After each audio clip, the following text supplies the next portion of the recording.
YouTube. My name is Shirria. This is the Shirria Mac channel where I document my journey towards debt freedom in hopes to build wealth, retire early, or become work independent as a married woman paying debt alone. In today's video, as the title suggests, I have kind of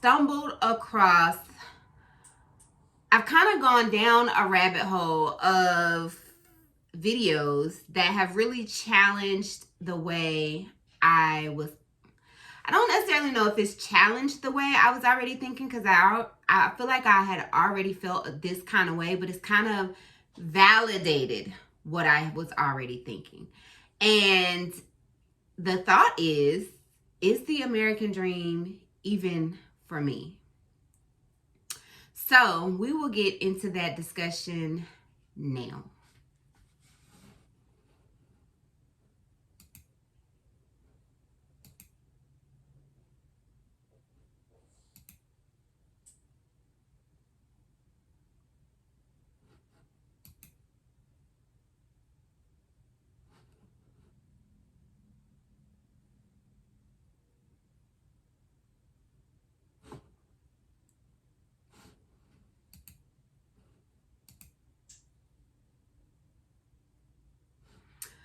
So here recently, I stumbled across a video by the YouTube channel, and I don't know her name, but the name of the channel is The Upgrade.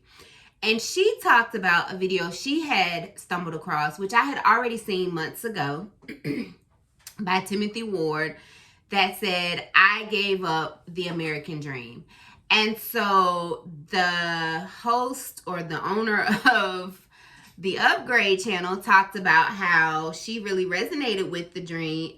With Timothy Ward's video about giving up the American dream, and how she just wanted to be normal. And even before I ran across the Upgrade, the channel, the Upgrade, I follow Lynette Atkins. I've been following her journey since she left her job at Amazon, and how she had recognized that, like, we've been lied to. Like, the American dream ultimately, and it has like a conspiracy vibe, or at least that was the understanding I had of how, like, the American dream is something that is dangled in front of us to really get us to buy into consumerism. And she was opting out of that. So, it really got me to thinking more about what I was already thinking. So, if you are new to my channel, I started my debt-free journey in 2015, and it was the direct result of the death of my aunt. My aunt was a nurse. She worked in the ER of our local hospital in the city that I grew up in. She sacrificed holidays, nights, weekends. I can't recall my aunt ever going on a vacation because she was just so dedicated to her career. The hospital had a good 401k program, and she paid into it, so she had been a nurse up until she died. She had been a nurse since I was born. So she died in 2015. That was 7 years ago. 7 years ago, I was 32. So up until then, she had been a nurse for 30 plus years. In her retirement, when she would have retired, she would have been a millionaire. So she only had 2 years from the date that she died, 2 years and a month before she could have retired a millionaire and, like, enjoyed all of this income and basically the fruits of her labor. And I remember being in the hospital when they had, pronounced her dead, and my uncle was sitting across from me, and he said, dang, she only had 2 more years before she could have enjoyed the fruits of her labor. And it just, like, it hit me like a ton of bricks. Like, just like all of the things just flashed in front of me. Like, like how the impact of her absence because of work flashed in front of me. And that statement has always been ringing in my head. she died 2 years before she could have enjoyed the fruits of her labor. And the impact it had on me, it made me question, I initially thought, like, I don't always want to have to work. I don't always want to have to work, one. And I don't want to have to work until society tells me I deserve to retire. I want to retire when I want to retire. And at that time, at 32, I was hoping it was going to be 44. Honestly. I don't know if that was, honestly, it wasn't realistic because at that time I had, almost $300,000 worth of debt, but that also included my mortgage. And I just assumed, I don't know what I thought, but I had this ambitious goal to get out of debt by the age of 44. And I don't even remember like what out of debt at that time meant to me. I knew, but I immediately started to consume a lot of information about debt freedom. And it was exclusively about becoming debt free. I didn't even consider like building wealth or retiring. I didn't consider any of that. I knew nothing about my 401k except for one was offered to me by my job. They put money in and I put in the money. I put in a certain amount of money. At that time, I didn't even know the benefit of getting the employee match. I didn't know anything about compound interest. I didn't know anything about investments and stock. I did not know any of those things. And honestly, I wasn't even intrigued at that point of starting my career. So at that point, what I realized was as long as I have to make payments on something, I'm going to always have to work. So my logic was eliminate these payments to not always have to work. And so, like I said, in 2015, I started my debt-free journey. And when I say I worked hard, y'all. 4 jobs at one point. 4 jobs. I can't even imagine that. I don't even remember if it was hours in the day. I don't know how I made that happen, but I was determined. And, fast forward. So 2017, I got out of end of 2016, I got out of all my credit card debt. I don't even remember how much it was. Maybe like $20-some thousand worth of debt. Got out of credit card debt. At the end of 2017, I got out of all my vehicle debt. Took a break from 2017 to 2019, had gotten back into some credit card debt, and I started this journey. I restarted my YouTube channel to hold me accountable to not make those decisions again. It has been since 2019, getting back on my journey, that I have been able to I've been introduced to the FIRE movement. I've been introduced to investments. I've been introduced to 401k maxes and opting out, and even the thought of being a millionaire, like a regular person, regular as in like a regular working person who can even become a millionaire. And that was because I was introduced to Dave Ramsey, and then the dude that was working with Dave Ramsey who left the company or whatever. But I read his book, Retire Inspired, and something about the Everyday Millionaire.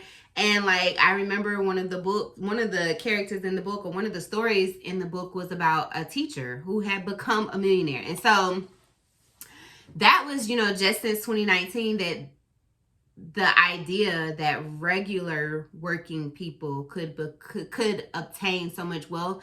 And I know that's kind of crazy because my aunt was a regular working person, but she was a nurse and she was making money that I didn't even think was attainable until I was able to make it. So at that time she was making, maybe $40,000 and $40 an hour or more. She was the first person I knew that was making over $100,000 a year. I don't know. So I had not connected all of the dots before 2019. So it kind of tripped me up because to attain this wealth that was now attainable to me or within reach to me, it was like, you have to work hard, keep working hard, keep working hard. And it wasn't to, get a bigger house or get a bigger car, get a nicer car or whatever. Like, I have all of those things. I have, my car is paid off and it's nice. And to a certain extent, it's like, I know if I do, now my dream car is a Lexus. I don't know the class. I just know it's a Lexus. It's the Lexus Jeep, as a matter of fact. But when I get it, I want to be able to pay cash for it. And I'm not going to get it until I can pay cash for it. And then I feel like once I can pay cash for that car, I'm not going to want to do it. But, I digress. My point is, I recognize that the American dream that is sold to us, and this is not specific to us as in Black people, just us as a nation, is not interesting to me. I don't desire the labels.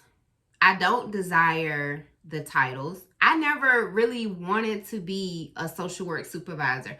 I never had a goal to move up. I never cared about my career path. I just want to do my work and get my paycheck and go home to my family. What has always been important to me is family. What has always been the most valuable to me is time. Time is the only thing on this earth that is not reproduced. Money is reprinted. Sweater clothes are reprinted and they come back in style and go out of style. Cars, they come out every year with a new car. Everything that is anything can be reproduced, but time cannot. And so about 2019, although I was kind of conflicted because it's like, oh, I can be a millionaire. I want to be that. But do I? I don't think I do want to be a millionaire. What I want is to not have to work. I want all of my time. I want to reclaim my time. That is what I want. I don't care. I'm already kind of in the American dream in the sense of the fact that I have a house, and the security of having this house paid for would mean a lot to me. But I could also go off grid. Like, I have considered and talked to my husband about, we already have a well. So if we pay this house off and we get some solar panels, like, we could really be off grid. We could be off grid. And I love the idea at this point of like planting my own food and just being very simple. Like, because the things that I now consider to be wealth are not they conflict with what the American dream tells us wealth looks like. Wealth to me is being able to wake up when I want to wake up. Wealth to me is being able to sit at the table. If you follow me on Instagram, I'm always sharing what my breakfast looks like. It joys me that I can prepare me a breakfast and sit down at the table.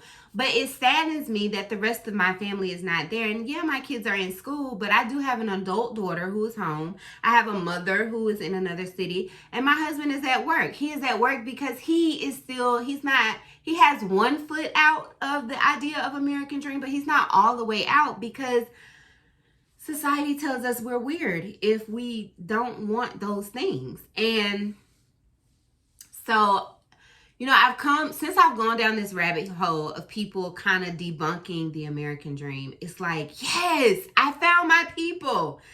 And I really feel like I have.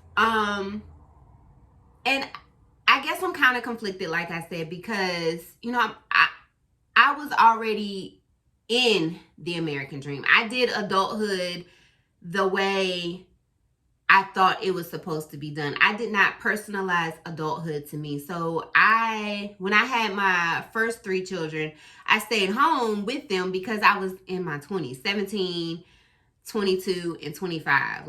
And I was living with my mom. So I had the opportunity to stay home for 5 or 6 or 7 months. But when I had my last baby, I had to go to work. And I went to work within 4 weeks. And I didn't like that. And I don't ever want any of my children or my son's wives to feel like they need to be in that situation. And if they do find themselves in that situation, I was able to take my son to my mother, and I was able to work peacefully because I knew my son was with someone I could trust, and I want to be that person for my children. As soon as my first grandchild enters this world, that's it for me. I'm going to take care of my grandbabies. So like that, things like that is what I consider wealth to be. I don't consider wealth to be the biggest house on the block or the nicest car in the driveway or the Louis Vuitton purses and Gucci purses. Although I do want a Louis Vuitton purse. Or I'm bought into the idea of owning. But I even question myself, like, why? Why do I want a Louis Vuitton purse? Is it because that is a signal of wealth? Or is it because I just like Louis Vuitton? I don't even know if I like them because I've never had one. So it's just, you have to, as I start to question where I am now, as my mindset has shifted to simplicity and accepting simplicity as being okay for me and normalism being okay with me, I don't even know if I want all that stuff. And if I do want it, why? Why do I want it? Like, I really have to dig deep to justify. Why do you want a Louis Vuitton bag? Is it because you like Louis Vuitton? How do you know you like it? You've never had it. How do you know? So those are the things I've just been asking myself. But one thing, whether I know if I like Louis Vuitton or not, or Lexus or not, what I do know is I want my time back. I want to be 100% in control of my time. And I want to spend my time with people who are important to me, like my kids and my mother and my grandmother and my husband. And I can't do that if I'm wrapped up in the rat race of work, which is required to obtain the American dream. I don't want to do anything that's like work. And I feel like I've made big progress because I now work for myself and I can dictate what my day looks like. But again, if you follow me on Instagram, I go back and forth. Like, I struggle when I lose money. When a client doesn't show, it's like, oh shoot, now I haven't made $300 today. I'm going to fall behind. But in reality, I'm probably not. Like, my bills are so minimal that I probably won't fall behind. So it is a lot of my mindset shifting, but I feel like I have arrived at the place to do the work to shift the mindset out of W-2 employee, hustle culture, and the American dream. I have come to the conclusion that the American dream is not for me, but there are some things of the American dream that mean a lot to me. And when I think about that, again, it is like, I do need a car. I need a car to get around in the city that I live in. I do want a house. I want a home that my kids can always come back to if things don't go right in how they learn to adult. But I want the security of this home being paid off. So when I think about all of that, like, I have decided I'm no longer interested in the American dream. But Shirria's dream for herself and her family, it does have snippets of the American dream in it. Like I said, the house, owning a home. But the majority of it is like really just reclaiming my time. And to that, I say I don't need to be on the rat race. I feel like I would be 100% fine wearing the same clothes. I would be 100% fine once I learn how to grow my own food, growing my own food. Like, but there's also things that I don't do. And, sometimes you always want what you can't have, or you want what you don't have. And so, but the last thing is I discovered my flexibility. And I've really been sitting with this, like, and what I mean by flexibility, and I kind of went in how to discover your flexibility or discovering your flexibility in a previous video. But like, when I say that, I mean, like, today I feel like I don't want to have anything to do with the American dream. But I the flexibility I have discovered thus far is that may change for me. I may very well feel like when I don't have to work, that it's okay to work because I don't have to be there. I don't have to deal with the politics of the office. I don't have to deal with a micromanager because all of my stuff is paid for. I am financially set.